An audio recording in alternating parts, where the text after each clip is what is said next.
de la primature, Madame la représentante du Conseil national de la transition, Monsieur le représentant du Haut Conseil des collectivités territoriales, Monsieur le représentant des ministères des Affaires étrangères et de la coopération internationale, Mesdames et Messieurs les représentants des différents départements ministériels, Monsieur le représentant du commissariat à la sécurité alimentaire, Monsieur le chef de la délégation de l'Union européenne au Mali, Mesdames et Messieurs les représentants des ambassadeurs et des corps diplomatiques et consulaires, Monsieur le représentant du chef de file des partenaires techniques et financiers, secteur environnement, de l'UNESCO, Monsieur le représentant du Forum des organisations de la société civile, Mesdames et Messieurs les représentants de la presse, Messieurs les représentants des réseaux des communautés traditionnelles, Mesdames et Messieurs, chers invités, en vos rangs, grades et qualités, tout protocole observé. Permettez-moi de vous souhaiter la bienvenue à cet important atelier et vous remercier d'avoir répondu massivement à cette invitation. Avant tout propos, je voudrais tout d'abord vous souhaiter mes meilleurs vœux au sein de ce nouvel an. Qu'il soit pour nous tous une année de santé, parce que sans la santé, il n'y a rien. Donc c'est le début de tout. Une année de santé, mais aussi une année pleine en activité, une année pleine de projets, une année d'accomplissement, une année de réalisation au profit de nos populations. Que à la fin de cette année, nous puissions dire avec satisfaction que nous avons pu relever beaucoup de défis auxquels nous sommes confrontés, et surtout particulièrement dans le domaine de l'environnement et en particulier par rapport à la déforestation qui est un fléau vraiment majeur dans le secteur de l'environnement. Après ces vœux, Mesdames et Messieurs, chers participants, c'est pour moi un grand honneur et un agréable plaisir de présider ce matin la cérémonie d'ouverture de l'atelier de présentation des enjeux de l'opérationnalisation du mécanisme RED+, pour l'appui à la mise en œuvre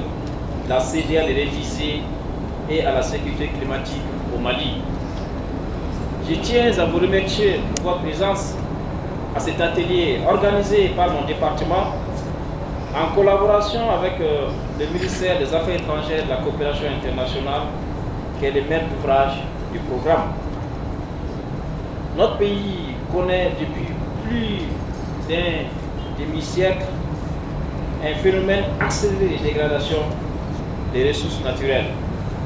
en particulier les ressources forestières et fauniques, dues aux effets conjugués des actions anthropiques et des aléas climatiques.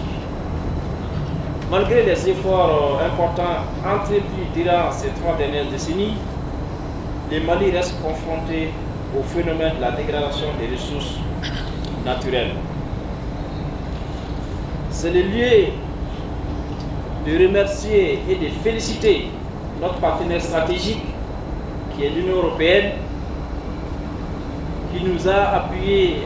à travers ce projet très important, le projet AGCC, Alliance Globale pour le Changement Climatique. Son Excellence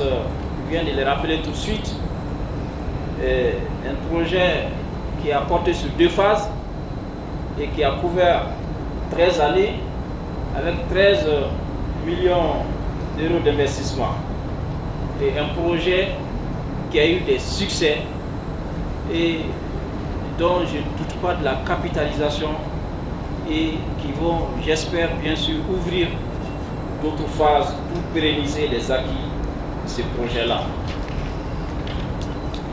Mesdames et messieurs, chers invités, cet atelier se tient après la 28e conférence des parties sur le changement climatique tenue à Dubaï du 30 novembre au 12 décembre 2023, au terme de laquelle il a été acté l'accord historique pour une transition hors énergie fossile d'ici 2050, ainsi que l'opérationnalisation du fonds pour les pertes et dommages, qui est une opportunité et un enjeu majeur pour l'Afrique.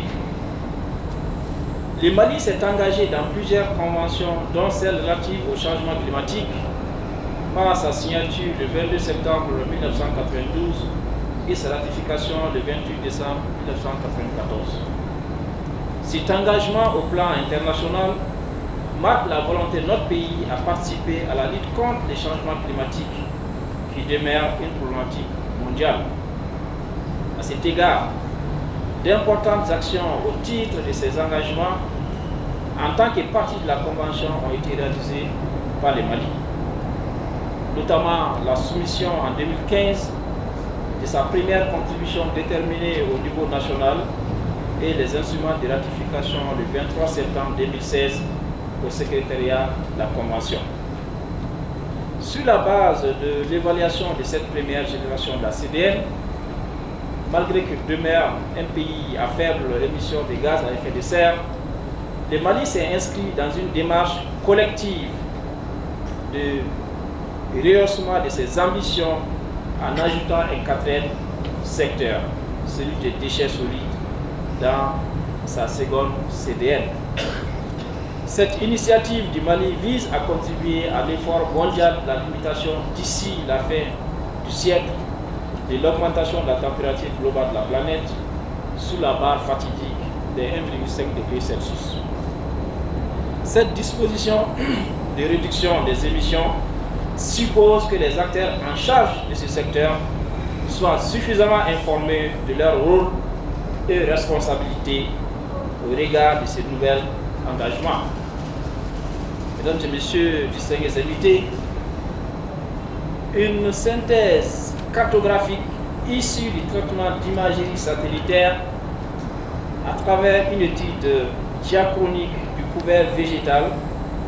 et d'autres paysages naturels ont permis d'établir leur évolution autour des 9 anciennes capitales régionales du Mali pour la période 1990 et 2020. C'est acquis en matière d'analyse cartographique la dynamique des écosystèmes périurbains sur un rayon d'environ 50 km et une superficie moyenne de 7850 km², avec les données y afférentes sur la période, ont permis de réaliser un atlas. Les statistiques des données cartographiques sur l'évolution du couvert végétal de 1990 à 2020 permettront d'élucider notre compréhension sur l'ampleur de la dégradation des ressources naturelles et sur l'urgence d'agir. L'opérationnalisation du mécanisme de réduction des émissions dues à la déforestation et à la dégradation des forêts demeure une réelle solution avec tous les enjeux qui comportent. Ces mécanismes présentent des enjeux écologiques, socio-économiques, de lutte contre la pauvreté, la prise en compte de l'intérêt des groupes vulnérables, de prévention et de gestion des conflits pour l'utilisation et la gestion des ressources forestières, dont une sécurité climatique et environnementale. Il s'impose donc d'informer les différents acteurs de leur rôle et responsabilités, les implications de ces mécanismes en matière de renforcement du cadre institutionnel, législatif et réglementaire et les arrangements institutionnels nécessaires. Cet atelier qui réunit les acteurs concernés par l'opérationnalisation du mécanisme REPLUS au Mali sera l'occasion pour toutes les parties prenantes et les partenaires techniques et financiers d'exprimer leur engagement pour accompagner le processus au bénéfice des communautés locales dans une perspective de bonne gouvernance des ressources forestières au profit d'une sécurité climatique et environnementale et d'atteinte des objectifs de développement durable et afférents. Mesdames et messieurs, chers invités, voudrais-je vous rassurer de l'engagement total de mon département, maître d'œuvre du programme de cette initiative et de mes services techniques, notamment la Direction générale des eaux et forêts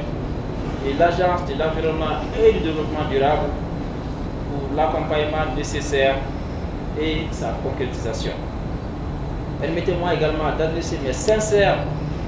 remerciements à tous les partenaires techniques et financiers pour la qualité de leur coopération et leur appui dans le cadre des chantiers de développement du Mali.